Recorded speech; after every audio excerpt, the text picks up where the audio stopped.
ହଉ ପିଲାମାନେ ଭଲ ଅଛ? ହଉ ଆଜି ମାତୃଭାଷା ପଢିବା ନା? ହଉ ଗୁରୁ ବନ୍ଦନା କରିବା। ଆସ। ଗୁରୁ ବ୍ରହ୍ମା ଗୁରୁ ବିଷ୍ଣୁ ଗୁରୁଦେବ ମହେଶ୍ୱରଃ ଗୁରୁ ସାକ୍ଷାତ୍ ପରଂ ବ୍ରହ୍ମ ତସ୍ମୈ ଶ୍ରୀ ଗୁରୁବେ ନମଃ। ଦେଖିଲ এইটা କଣ କହିଲ? ଦେଖୁଛ? ଦେଖିଛ କେବେ?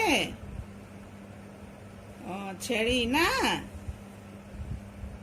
ସେ କୋଉଠି ରହେ? ବଣରେ ନା ଘରେ? ଘରେ ରଖନ୍ତି ତାକୁ ନା?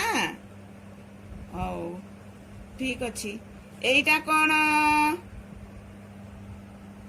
এটা ମାଛ। এইটা କଣ? এটা ମାଛ। ଝରଣାରେ ମାଛ ମାନେ କଣ ହଉଛନ୍ତି ଦେଖୁଛ ତ? କେମିତି ଖେଳୁଛନ୍ତି? ଚାଲ ଏଇ ଛେଳି ବିଷୟରେ ଆଜି ପଢିବା ନା? ଛେଳି ଡରେ ପାଣିକି। ଦେଖିବା ପଢିବା ଆଜି। ବଣ ଭିତରେ ପାହାଡଟିଏ। ପଢିବା। ପାହାଡ ତଳେ ଝରଣାଟିଏ। ଝର ଝର କରି ବହି ଯାଉଥାଏ। ଝଲମଲ ପାଣି। ମାଛମାନେ ଫକ ଫକ ଡିଆଁ ଡେଇଁ କରୁଥାନ୍ତି। ଛେଳିଟିଏ ଝରଣା ପାଖରେ ଯାଉଥିଲା। ହେଲା, ଆଉ ଥରେ ପଢି ଦଉଛି। ବଣ ଭିତରେ ପାହାଡଟିଏ। ପାହାଡ ତଳେ ଝରଣାଟିଏ। ଝର ଝର କରି ବହି ଯାଉଥାଏ। ଝଲମଲ ପାଣି। ମାଛମାନେ ଫକ ଫକ ଡିଆଁ ଡେଇଁ କରୁଥାନ୍ତି। ଛେଳିଟିଏ ଝରଣା ପାଖରେ ଯାଉଥିଲା। ହେଲା, ଏ ଦେଖ ବଣ। এইটা ଦେଖ ବଣ। ବଣ ଭିତରେ ପାହାଡଟିଏ। ଏଇଟା ପାହାଡ ନା? ଏଇଟା ବଣ ଭିତରେ ପାହାଡଟିଏ।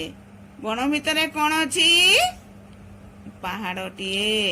ପାହାଡ ତଳେ ଏ ଯେ ପାହାଡ ତଳେ ଝରଣାଟିଏ। ଦେଖୁଛ ତ?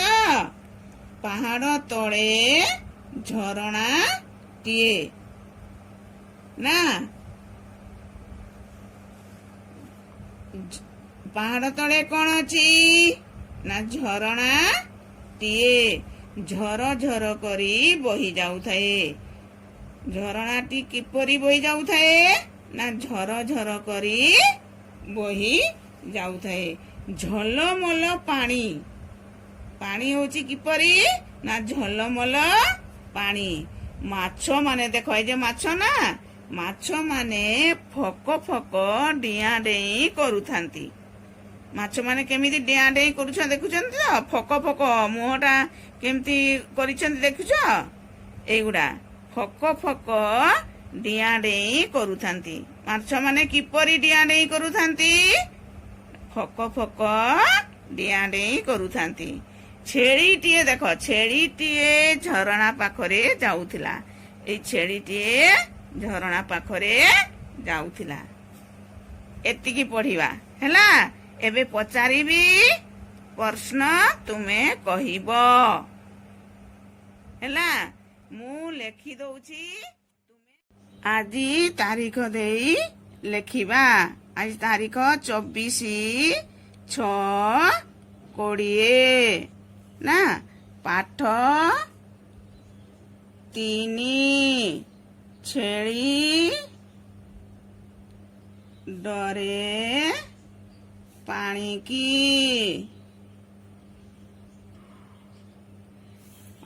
ଏବେ ମୁଁ ପଚାରିବି।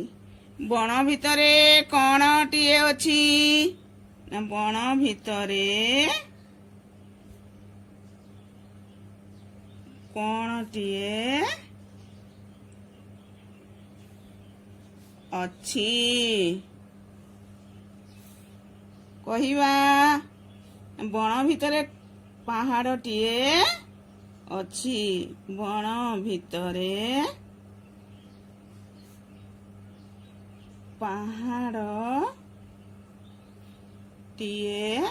ଅଛି ନା।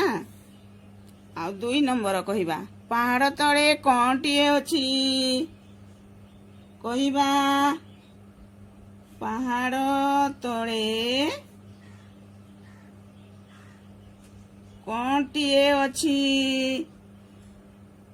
କହିବା ପାହାଡ଼ ତଳେ ଝରଣାଟିଏ ଅଛି ପାହାଡ଼ ତଳେ ଝରଣାଟିଏ ଅଛି। ଝରଣା କିପରି ବହି ଯାଉଥାଏ ଝରଣା କିପରି ବହି ଯାଉଥାଏ କହିବା ଉତ୍ତର ଝରଣା ଝର ଝର କରି ବହି ଯାଉଥାଏ ଝର ଝର କରି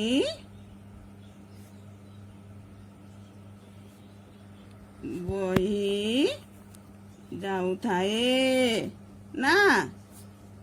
ଆଉ 4 ନମ୍ବର କହିବା ମାଛମାନେ କିପରି ଡିଆଁ ଡେଇଁ କରୁଥାନ୍ତି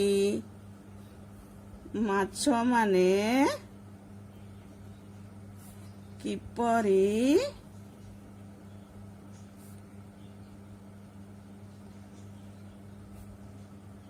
ଡିଆଁ ଡେଇଁ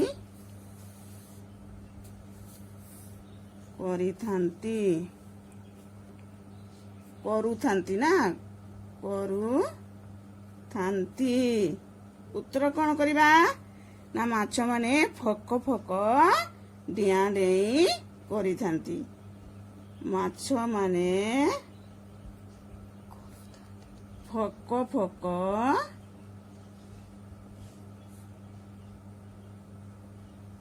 ଡିଆଁ ଡେଇଁ କରୁଥାନ୍ତି ନା କରୁଥାନ୍ତି। ଛେଳି ଝରଣା ପାଖରେ କିଏ ଯାଉଥିଲା 5 ନମ୍ବର ଝରଣା ପାଖରେ କିଏ ଯାଉଥିଲା କହିବା ଉତ୍ତର ଝରଣା ପାଖରେ ଛେଳିଟିଏ ଯାଉଥିଲା ନା। ହଉ ଠିକ ଅଛି ଏଇ ପାଠକୁ ପୁଣି 5 ଥର ପଢ଼ିବା 2 ଥର ଲେଖିବା ମୁଁ ଲେଖି ଦଉଛି ଏହି ପାଠକୁ 5 ଥର ପଢ଼ିବା ଓ 2 ଥର ଲେଖିବା ହେଲା।